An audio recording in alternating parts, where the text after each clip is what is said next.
Hi, I'm Katie. I'll be doing my project on Charlotte Wells from Netflix new series called Ratched. If you're wanting to watch it and you haven't yet, then I'm sorry because there may be some spoilers. Let me first start out in explaining what Ratched is. It's a new psychological thriller on Netflix that serves as a prequel to the novel of One Flew Over the Cuckoo's Nest. The series tells the story of an asylum nurse named Mildred Ratched in the era of the 1950s, where new psychological experiments come along for therapy. The series does a great job at showing how unsettling the therapies and treatments were back then. The setting takes place at a mental institute called the Krisha State Hospital. The show also does a great job at showing various psychological disorders and how they used to be portrayed. Mildred seems to be a picture-perfect nurse, but shows her darkness many times throughout the series. She believes that true monsters are made, not born, which is the theme throughout the show.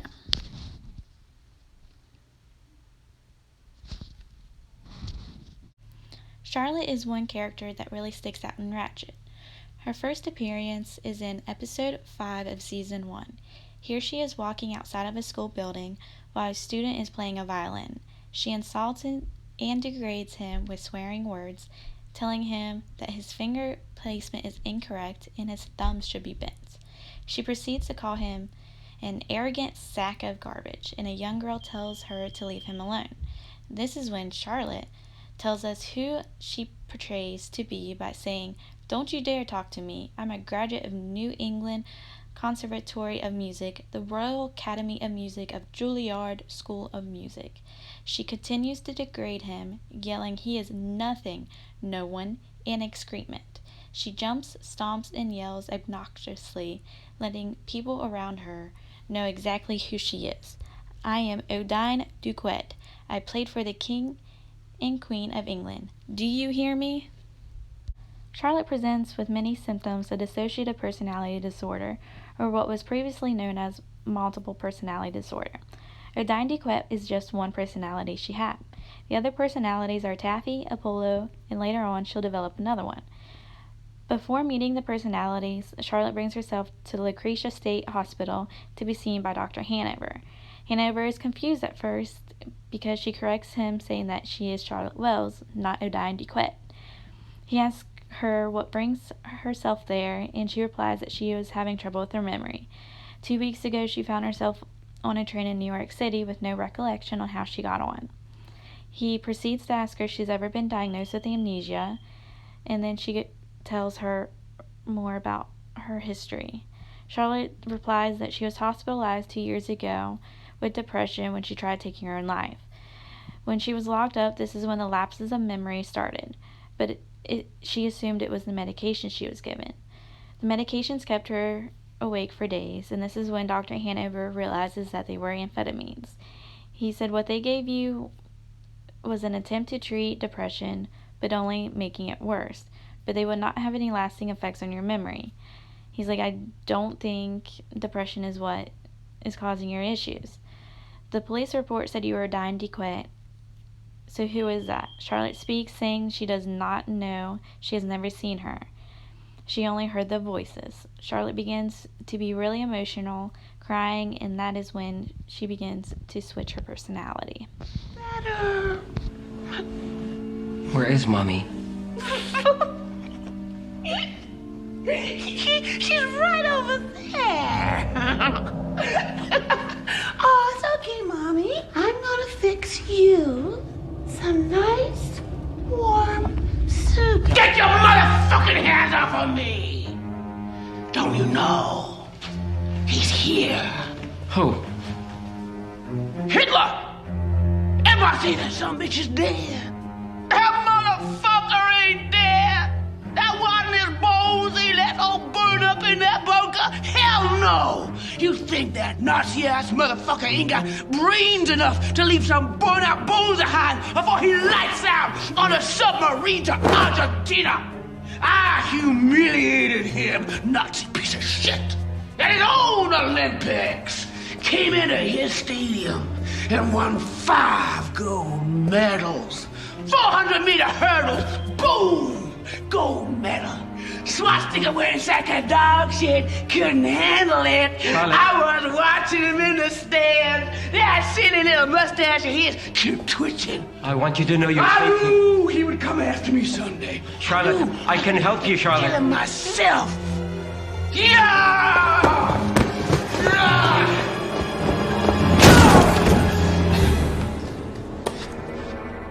Come get me, Adolf. We're gonna finish this thing right here and now. You're nothing. You're no one, you. Ignorant, no talent, nothing. Let go of me. I need to be on a train to New York City tonight. I am first chair violin of the New York Symphony Orchestra. I'm administering a sleep cure. you. You'll be given a steady dose for 6 days, safe under constant watch. Yes. Your nervous system is exhausted, and you need very much to rest. Dr. Hanover diagnoses Charlotte Wells with multiple personality disorder, and I agree. However, it is now called dissociative personality disorder because of the stigma multiple personality disorder brought. I believe that this diagnosis of multiple personality disorder is correct, especially since Charlotte presents with many identities with severe symptoms. Many times, Charlotte does not know how she appeared in a place, has depression, and hears voices along with some hallucinations.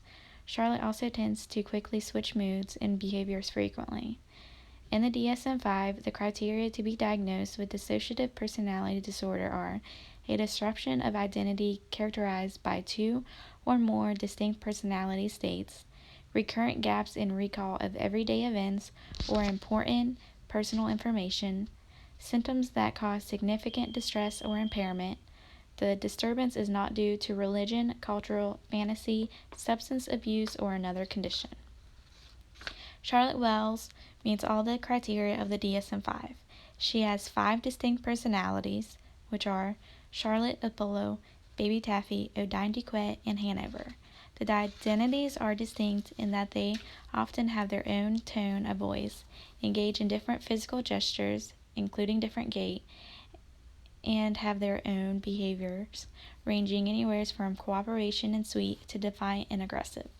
Additionally, the identities can be of varying ages and gender, have different memories and or sensory motor function.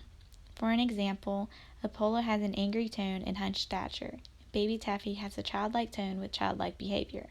The second main diagnostic criteria for DID is that there must be a gap in recall of events, information, and or trauma due to switching of personalities.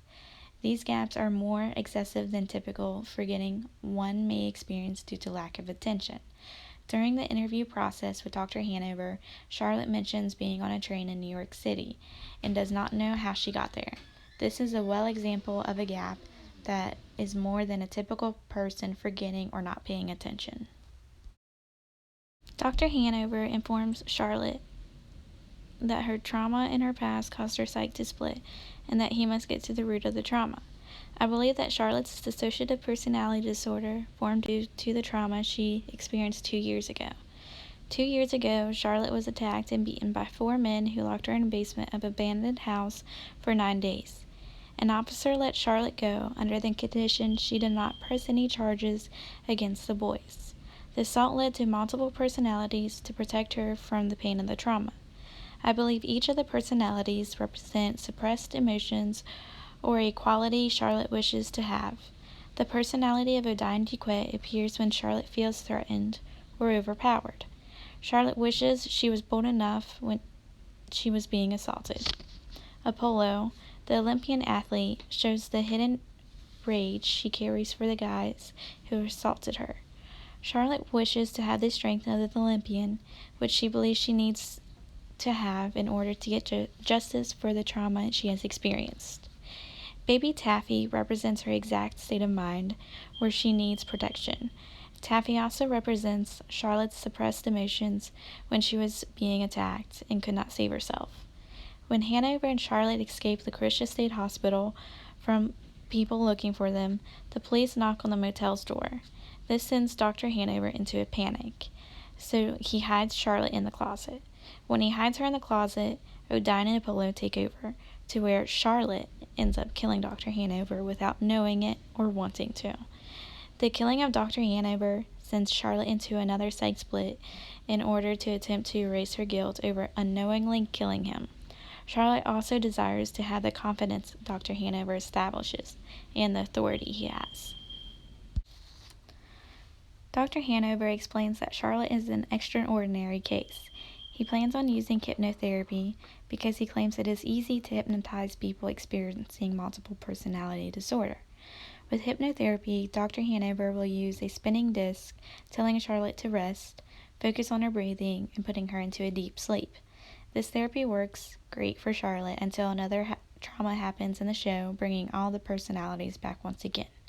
Along with Dr. Hanover's hypnotherapy, I would recommend 3 other treatments, which are eye movement desensitization and reprocessing, which is known as EMDR, prolonged exposure therapy, and cognitive behavioral therapy, which is also known as CBT.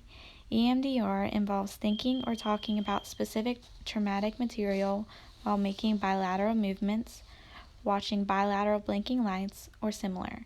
PE therapy involves talking about the memory extensively with increasing detail until the individual is talking about it as if it is happening to them in real time. Both can get very intense, but can be incredibly helpful if the individual is stable enough to handle them. With Charlotte's condition, I would start with CBT since it is less traumatic than EMDR and PE therapy. CBT is focused less on the trauma itself and more on helping the individual to understand how the trauma affects their behaviors through their thoughts and emotions. It helps them work on negative beliefs and perceptions that they may have gained as a result of the trauma. I believe before a lot of the therapy can happen, Charlotte needs to accept what happened during the trauma before things can improve. Her personalities are blocking the memories of the trauma, so before she can get better, she must accept reality and her personalities may start to disappear.